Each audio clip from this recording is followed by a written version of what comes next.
Salut les amis, c'est Isma, bienvenue sur Ce qui me fait kiffer, la chaîne YouTube qui mélange street culture et pop culture. On se retrouve aujourd'hui pour la review de l'épisode 3 de Marvel Moon Knight, la série du Disney+, du mois d'avril. On est déjà à la mi-saison, qu'est-ce qu'on a pensé de cet épisode? On va faire une review un peu plus rapide que les précédentes vidéos. On va voir 4 points essentiels à la trame narrative de l'histoire et on ne va pas s'attarder sur les petits détails. Cet épisode, il m'a laissé un peu plus mitigé. Disons que le charme du premier épisode s'est légèrement estompé. Il y a des bons trucs, mais il y a aussi des trucs qui m'ont laissé un peu perplexe. Donc voilà, on va parler de tout ça. Avant de commencer, petit message de routine. Les amis, abonne-toi, commente, like et partage. Ça aide la chaîne, ça montre votre soutien, ça me motive à continuer. Et voilà. Donc, on est parti tout de suite, on attaque, let's go. Alors, pour ce premier point, l'épisode commence avec Layla, donc le personnage interprété par Mai Kawani. Excusez-moi, je remettrai une petite photo et le nom de l'interprète. Et franchement, ouais, on commence à s'attacher à ce personnage. Moi, je trouve que c'est un personnage féminin relativement intéressant par rapport à ce qu'on a eu dans les précédentes séries. Personnage féminin secondaire, parce que voilà, dans Wanda, Falcon, on avait des personnages importants. Là, franchement, je m'attache, j'aime bien le personnage. Intriguant, tout ça, Indiana Jones en meuf, égyptienne, franchement bien. Elle est en train de faire des papiers avec une faussaire qui apparemment connaissait son père qui était archéologue et dont on sait qu'il est mort d'une façon mystérieuse et tragique, assassiné. Donc, où l'histoire va nous amener, voilà, quand tu connais un peu les comics, tu sais. Si tu connais pas, bah, je te laisse la surprise, je vais pas trop te spoil. En tout cas, la série met vraiment voilà, un vrai focus sur ce mystère. Le mystère autour de Layla, son père, tout ça, la mort. Alors, l'intrigue autour de la mort de son père, c'est un peu moins intéressant, mais le personnage en lui-même de Layla, franchement, comme je vous ai dit, moi je trouve elle est attachante et intéressante. Surtout que, petite théorie, je pense que pour la suite du MCU, si Moon Knight doit prospérer, il se peut que ce soit Layla qui prenne le costume et qui devienne le super-héros, parce que je vois mal Oscar Isaac rester des années et des années dans le MCU, surtout pour faire des séries. Donc on va voir comment ça va se goupiller. L'aventure continue, on retrouve notre bon Oscar Isaac, jouant le personnage de Mark Spector dans une course-poursuite sur les toits du Caire. Il cherche les mecs de Harrow pour trouver justement Arthur Harrow, parce que la situation devient critique. Il s'avère qu'Arthur Harrow a le scarabée et a le sceptre, donc il est à deux doigts d'invoquer Amit, cette déesse charmante qui veut tuer les gens avant qu'ils commettent leurs méfaits. Et du coup, ouais, petite scène sympa, course-poursuite. Ça m'a un peu fait penser dans la réalisation à la course-poursuite qu'on avait eue de Fennec Chen dans l'épisode 1 ou 2 de Boba Fett. Donc voilà, c'est la même réal. C'est bien, pour de la série, c'est bien. Après, des fois, on se demande où va le budget quand même des séries Marvel. Mais ça n'empêche que l'action, elle était intéressante. Donc, une petite baston avec 2-3 gars, avec des couteaux, des mecs un peu bizarres de l'organisation de Arthur Harrow. Voilà, 2-3 patates dans le nez, tout ça. Bien, franchement, divertissant. Voilà, c'est un épisode divertissant, mais moins cohérent que les précédents. Et comme j'ai dit, le charme commence à s'estomper. Il y a des facilités scénaristiques. C'est le point négatif de l'épisode. Et franchement, j'espère qu'ils vont relever un peu le niveau à ce niveau-là, parce que ça peut vite devenir embêtant. Je pense que ça a déjà perdu beaucoup de gens. Dites-moi en commentaire si vous, l'épisode 3, vous a laissé pantois. Mais en tout cas, moi, je sais que voilà, il m'a diverti, mais souvent, je me suis dit, bizarre, tu vois, enfin, il y a des trucs qui collaient qu'à moitié. Donc, la scène sert surtout plus que l'action, plus que l'aspect chorégraphie de combat qui est bien, mais qui n'est pas incroyable, à nous laisser entendre qu'une troisième personnalité du TDI de Steven et de Mark existe. Donc ça, c'est pareil, si tu connais les comics, tu sais que c'est Lockley, Jeff Lockley, un truc comme ça, conducteur de taxi, un mec sanguinaire, assassin. Il est encore plus dark que Mark Spector si on part du principe que Mark Spector est dark. Là, on a vraiment l'identité de ce trio, vraiment cinglé, assoiffé de sang, qui aime tuer. Donc, il nous le tease, tout ça. Est-ce que ça va devenir important ou c'est juste un caméo pour la série? L'avenir nous le dira. Mais ouais, c'était bien. C'était bien, petit easter egg des comics. J'ai bien aimé. Donc, après ce combat, on arrive sur un autre point qui est très important, c'est la discussion entre Khonshu et Mark. Donc, ils sont dos au mur. Arthur Harrow, il est sur le point d'ouvrir le tombeau d'Amit. Et la situation, elle s'avère perdue. Et là, Khonshu et Mark, ils vont avoir recours à une magie super puissante. Ils vont faire une éclipse lunaire. Ils vont occulter le soleil pour lancer un message aux autres dieux égyptiens. Et au début, on ne comprend pas à quoi ça sert. Il le fait, il cache le soleil en pleine journée, tout ça. Et on comprend que ça va amener sur un tribunal, un procès des dieux, où il y aura les autres avatars des dieux égyptiens.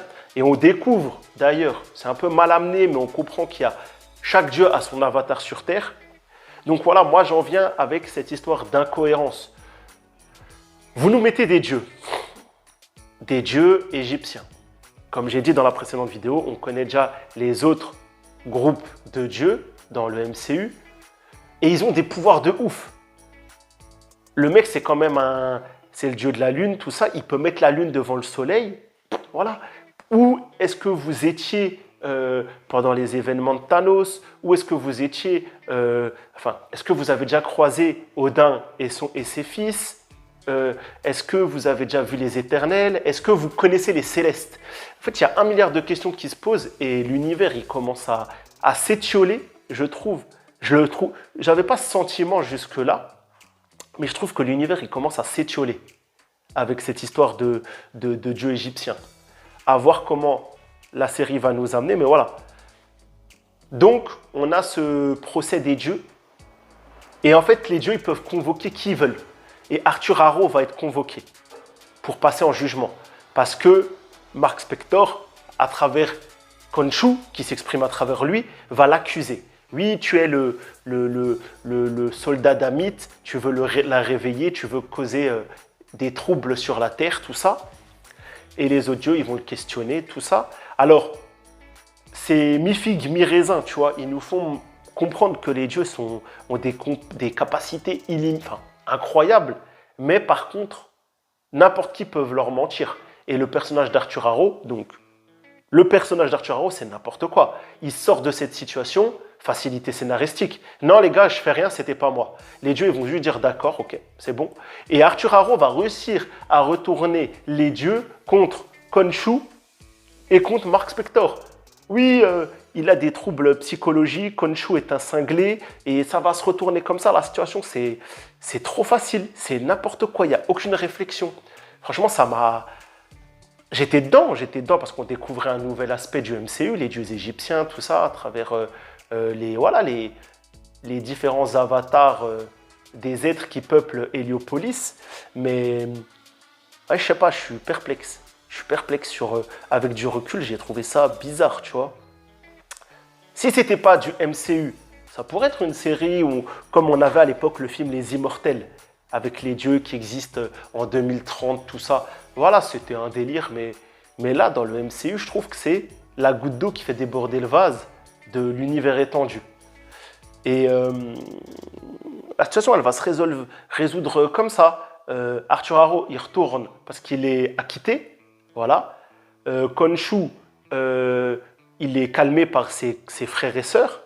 Et Marc, il est là. Alors, il y a toutefois l'ouverture sur la suite de l'épisode. L'avatar d'Hathor va venir et lui dire on a caché la localisation d'Amit dans le sarcophage d'un Medjay. Je connais plus le nom, désolé les frérots, j'ai pas retenu. Mais en tout cas, tu dois retrouver ce mec, ce sarcophage, et à l'intérieur, tu trouveras la carte qui te mènera au tombeau d'Amit. C'était genre une sécurité au cas la situation tourne mal. Voilà comment ça amène à quoi, tu vois. Facile, facile. Même si je vois pas comment ils auraient pu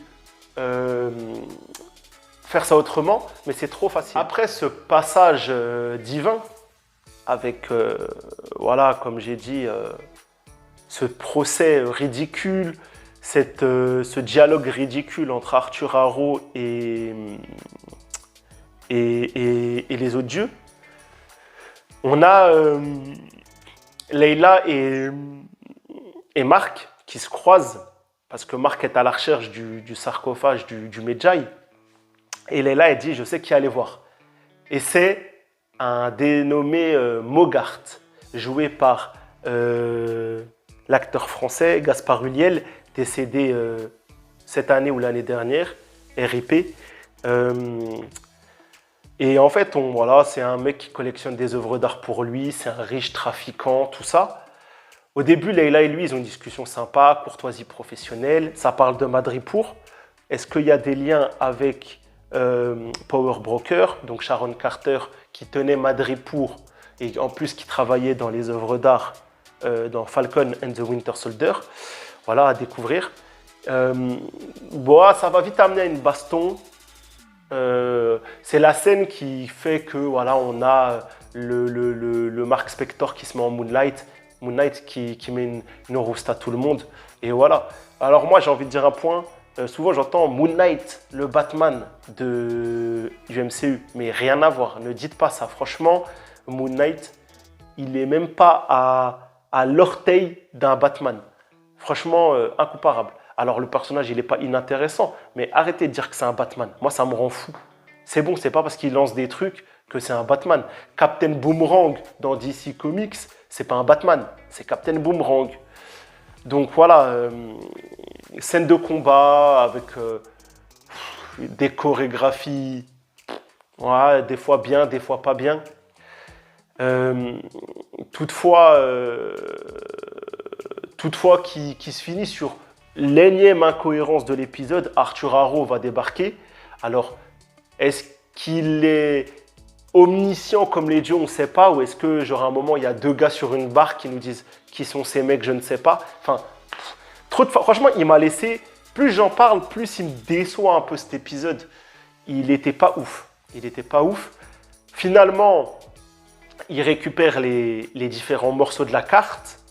Et c'est dans une scène finale où Layla et Marc vont étudier ça plus tard après la bataille, après s'être enfuis. Ils vont étudier la carte où il va y avoir la scène sympa, je trouve, c'est la symbiose, la collaboration entre Marc et Steve qui vont switcher dans un moment de consentement. Et c'était cool. Surtout, pourquoi? Parce qu'ils avaient besoin de Steven pour résoudre l'énigme de la carte. Et en fait, il s'avère qu'il faut observer la carte dans le passé, à l'époque où vivait ce Medjay, donc peut-être il y a 5000 ans, il y a 2000 ans, il y a 3000 ans, je ne sais pas. Alors Khonshu on ne sait pas trop ce qu'il fait, mais ça montre encore sa puissance et ça montre encore, le gars il peut remonter le temps ou remonter le temps du ciel. Je te jure, c'est ce qui s'est passé. Oh là, si tu as vu la scène, tu sais que c'est chelou. Mais il ne peut pas trouver Arthur Harrow dans le désert. C'est un faucon, il ne peut pas voler à toute vitesse et observer le désert. Il ne peut pas utiliser l'aura, capter l'aura du sceptre ou du scarabée. Au final, c'est des facilités scénaristiques. Il a des pouvoirs quand ça l'arrange. Donc voilà, juste la scène voilà, de Layla, Mark, Steve qui collaborent, c'était cool. Donc, voilà pour l'épisode de façon rapide, point par point. Il était cool à voir, avec du recul, il était un peu moins sympa. J'ai peur qu'on rentre dans une série un peu, ouais, qui va nous laisser un peu frustrés sur les attentes. Il y a des bons points. j'aime beaucoup la photographie, les décors, la musique, beaucoup de musique arabe, musique égyptienne, tout ça, sur le générique de fin qui accompagne les différentes scènes de l'épisode. Il y avait ça aussi dans l'épisode 2, ça me plaît bien, moi, franchement, en termes d'ambiance et de cohérence, là, on est bien, niveau musical et tout ça, bien. Je ne sais pas s'ils ont tourné en Égypte, mais en tout cas, on ressent. Moi, je ressens bien le côté égyptien. Et les points négatifs de cet épisode, bah, les gars, les facilités scénaristiques. Il n'y a que ça. Les 4 points que je vous ai dit, elles se succèdent grâce à une facilité scénaristique. Je pense qu'ils sont bloqués par les 6 épisodes et ils rushent. Il y a du rushage. Ça, allez, on donne ça, vite. Il faut un nouveau plan, une nouvelle info, on rush. Et ça fait que ça. Donc, c'est bon les gars, le cadre est posé, on a pas mal de trucs. Prenez le temps, développez. Ça doit être des séries qui prennent le temps. On n'a que 6 épisodes. C'est des épisodes presque de 1 heure. Laissez-nous savourer. Voilà les amis, on s'arrête là. J'ai essayé de faire plus court que les 2 précédentes vidéos. J'espère que ça vous a plu. Dites-moi en commentaire ce que vous avez pensé de cet épisode 3 de Moon Knight. J'attends beaucoup de la suite. Je suis un peu bof. Généralement, mi-saison Marvel, je suis toujours bof. Boba Fett aussi, j'étais bof. Boba Fett, j'étais bof à la fin. Mais les séries Marvel, ça remonte un peu sur la fin. On espère que ça va se dérouler comme ça. En tout cas, les amis, prenez soin de vous. Encore une fois, likez, commentez, partagez. Soutenez la chaîne. On se voit la semaine pro. Prenez soin de vous. Peace.